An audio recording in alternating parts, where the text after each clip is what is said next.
એક બાપા બહાર કેમ ગયા ને હાજે કે મારે ઘરે જવું એટલે ઘર ધણી કે પણ 4 દીકરા છે ને શું ઘર ઘર કરો એક મણનો ની આંખો મૂકીને કે જો કોક ખારો એક બે ચારે ચાર ને ગુડવા છે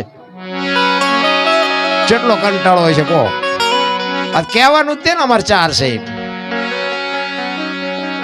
કોઈ મતલબ નથી બાપુ હારા દીકરા દીકરો પુત્ર ગગો અને છોકરો 4 પ્રકારના હોય દી વાળે એનું નામ દીકરો કહેવાય બાપની 100 વીઘા જમીનને 500 વીઘા કરે ને એનું નામ દીકરો કહેવાય પૂ નામના નર્કમાંથી પિતૃતર્પણ કરી શ્રાદ્ધ કરી અને મા બાપનું તારણ કરે ને એનું નામ પુત્ર કહેવાય ગામમાં કઈ ખરડો થતો હોય કે આમાં હું લખાવો છો ઉભા રહ્યો મારી બાન પૂછતો હોય એનું નામ ગગો કહેવાય અને સડી પહેરીને હુતળી બાંધી અને કોથળીઓ તોડીને ધોળીમાં માથા ઘાલીને પીડ્યા હોય ને એનું નામ છોકરો કહેવાય ચિયાખાનામાં નામ છે જોઈ જોજો હવે અરે ગોપીચંદ સગાળચંદ જલારામ બાપુ કોકે એના મા બાપ તો હશે ને આજ બાપુ આપણા કોઈ નાતે નેડા નથી એના ગાણા ગાવા પડે છે શું એ મા બાપે સંસ્કાર આપ્યા છે શું બાપુ એ દીકરા છે વિચાર તો કરો એમનામાં દુનિયા માને છે આ તો આપણે સાંભળીને બેરા થઈ ગયા છે એટલે નથી ઉતરતું હવે આ તો સાંભળેલું છે આપણે સાંભળેલું એટલે તો બટકું રોટલો દો બૈરા કઈ નથી દેવા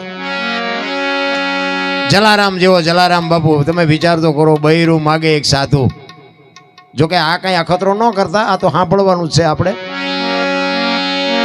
પણ ઈ બાપુ મહાપુરુષ ઈ કરી શકે કે બૈરાનો મને શોખ નથી પણ બૈરાના એક મારું બૈરું હોય તો એના મનમાં શું હોય એટલું તો જાણવું પડે ને સાધુ એ બાપુ જલારામ પાસેથી કીધું ને કે તારું બૈરું મને આપ મારું શરીર વ્રત થઈ ગયું છે બાવડું પકડે એવું નથી કોઈ રોટલો કરી દે એવું નથી તેથી જલારામ એમ કે છે મનમાં કે બૈરું આપવામાં મને વાંધો નથી પણ વીરબાઈના મનમાં શું હોય છે અને વીરબાઈ પાસે ગયા ને રહોડામાં રોટલા કરે માં ભગવતી જોગમાયા અને કીધું કે સાંભળ્યું એ લોટવાળા હાથે તેથી માં બહાર આવી અને કીધું કે એક સાધુ દક્ષિણા માગે છે કે આપી દો ને એ કે પણ એની માગણી જેવી તેવી નથી જે માગે આપણે રાખીને બાપુ આને અડધું અંગ કહેવાય પતિ પત્ની કા એક મતા તો સરગાપુરમાં સતા બાપુ એને અડધું અંગ કહેવાય પાડું મરી જાય એટલું ખાઈને માં ધણીને ધરીને ખવડાવે નહીં એને પતિવ્રતા નો કહેવાય ભલા પતિવ્રતા તો પતિને બાપુ બોલ ઉપાડી લે એને પતિવ્રતા કહેવાય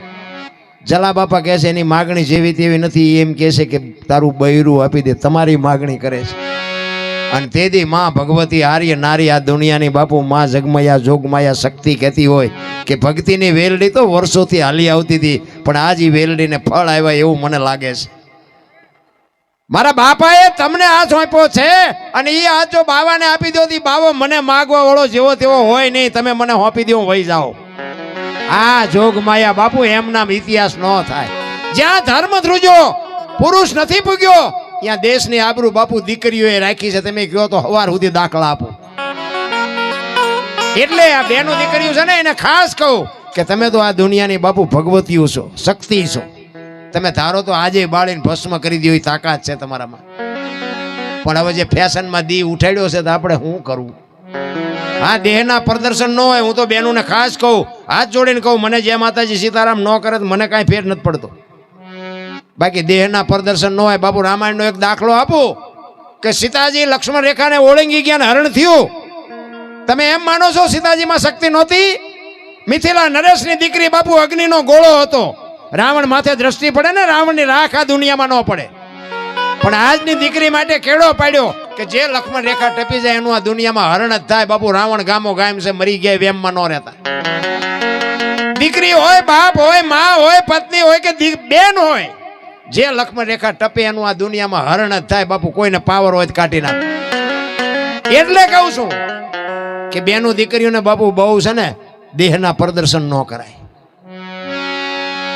તમે ધારો તો આજે બાળીને હું તો એમ કહું બાપુ તમારા સામે નજર કરી જ કેવી રીતે કે તમારામાં જ મૂર્ખામી છે તમારી બાપુ દ્રષ્ટિ જેવી કરડકણી હોવી જોઈએ કાળા નાગ જેવી બાપુ બીજી વાર નજર ન કરે માથે પણ હીન હા કરીને બાપુ દી ઉઠાડે પછી કે આમ થયું ને આમ થયું કોઈ મતલબ નથી રામ મારા મા બાપ કોણ મારો અને હું તો દીકરીઓને ખાસ કહું એક પગલું જેથી તમે ખોટું ભરી જાવ ને તેથી તમારો બાપ કે તમારો ભાઈ બાપુ આ દુનિયામાં સાથી કાઢીને હાલી નહીં શકે મરીએ નહીં શકે જીવીએ નહીં શકે જીવન મળ્યું છે બાપુ પૈસા હોય તો વાપરો ખાઓ પીવો મોજ કરો બાકી બીજા કઈ ખેલ કરવાની જરૂર નથી આ દુનિયા તમે ધારો એટલી બધી હારી નથી રામ ઈ સમય વિયો ગયો ઈ જલા બાપાને વીરબાઈ કહે છે કે મને હોપી દો, હું વહી જાઉં. અને આમ કાંડું પકડીને આવ્યા હો જલા બાપા.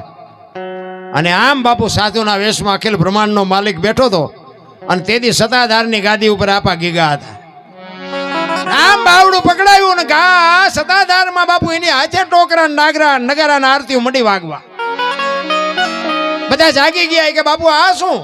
એની હાથે નગારા ટોકરા વાગે. બાપુ કે કાંઈ નથી. આમ વીરપુરની સામે નજર કરીને ખાડ ખાડ ખાડ આપા ગીગા દાંત કાઢે. એ કે બાપુ આ બન્યું શું? એ કે કાંઈ છે નહીં, વીરપુરની બજારમાં લુવાણાના દીકરાએ વીજળીના ચમકારે મોતી પરોવી લીધું, બસ વાત આટલી છે, બીજું કાંઈ છે નહીં. આનંદ કરો, મોજ કરો. કાંઈક બાપુ એવા મોકે કાંઈક કામ કરી જાવ ને, કોકની આંતરડી બાપુ દુઆ દઈ દે ને, તેથી તમારી હાથ પેઢીનું નામ બાપુ અમર થઈ જાય. અને હું તો એમ કહું છું કે ગરીબ માણસને તમે દઈ ન કહો તો કઈ નહીં, પણ બાપુ એની આંતળી ન કકડાવતા નગર પેઢીનું પૂરું થઈ જાય. તુલસી હાય ગરીબ કી કદી ન ખાલી જાય, ઈ મુઆ ઢોર કે ચામ છે બાપુ લોહા ભસ્મ હો જાય. લોઠાને પૂરું કરી દે જો કોક ગરીબની બાપુ બદુઆ લાગી જાય તો. હું તો એમ કહું બાપુ જો માણસનો એક અત્યારે આપણે જોઈને તો સારું એમ થાય કે હારો માણસ માણસનો દુશ્મન થઈ ગયો. કોઈને હું બાપુ સારું જોઈએ કોઈ રાજી જ નથી. કોઈક ગાડી લાવ્યો હોય તેનું ડીઝલ ન બળે એટલું આમનું લોહી બળે. બોલ ચાથી લાવ્યો ચાથી, એટલે પણ કોઈના ખિસ્સા નથી કાંઈ. પડખે લાવ્યો છે કોઈક દીક ઇમરજન્સી જરૂરી છે કામમાં આવશે. સારું જોઈ જ નથી એકતા. અને કોકનું સારું જેથી જોવાની તમારામાં ઈચ્છા થાય ને કે નાના ભગવાન સારું કર્યું, એને ગાડીનો મેળ કર્યો ને, એવા જેથી વિચાર આવે ને તેથી ભગવાન તમારે અહીંયા 2 ગાડીઓ લેવડાવી દે. વિચાર તમારો સારો હોવો જોઈએ. પણ આ ખાવાનું જ ખોટું છે, એમાં વિચાર ખોટા જ આવે. આ ડાલ દાના એવા ત્યાં ચોખ્ખું ઘી જીરવી જ ન શકતા. લ્યો શું કરવું? હવે આ વધ્યું છે ભજન એક લખી રહેજો. આ જો ચોખ્ખું ગણતા હોય કે જે ગણતા હોય, બાકી પેપરમાં જોયા જેવું નથી, ટીવીમાં જોયા જેવું નથી, ને બાકી મોબાઈલ આવ્યા.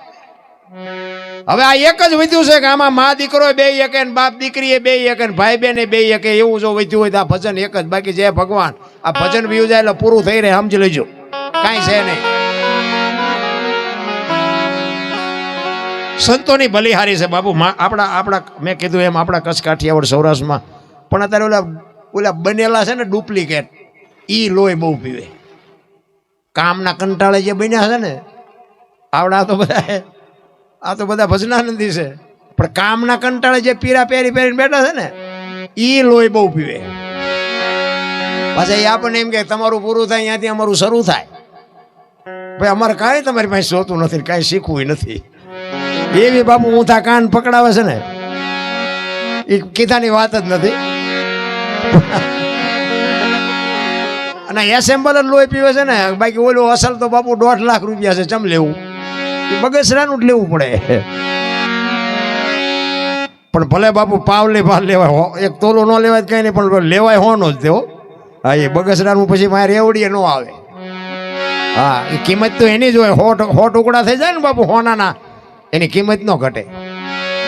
મને એક ભાઈ કહેતા હતા, એ મને કે સારું કે ભક્તિ કરે ને કે હેરાન ગતિ છે. મેં કહેતા તો કસોટી હોનાની જ હોય ને લોઠાની હોય. હારા માર્ગે ચલો તો કસોટી તો થવાની જ. હા, અને હોનું તોલે મળે છે અને તોય કસોટી, અને લોઠા મણી કે મળે છે. હા, એ હોનાના લોટાનું બાપુ બધી ધાતુ જ છે, પણ કિંમત તો અલગ જ હોય ને.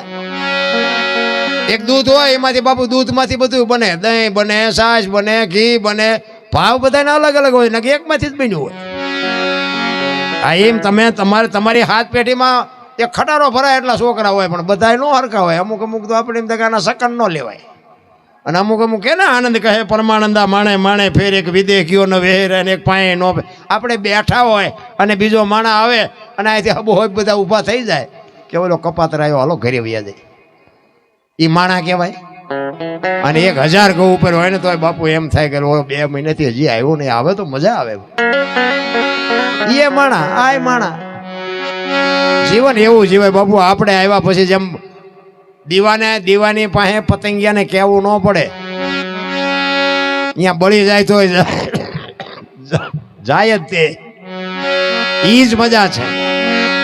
એટલે જે સત્ય છે ને એની રાહે તો બાપુ દુનિયા આવવાની પણ તમારી પાસે સત્ય હોવું જોઈએ.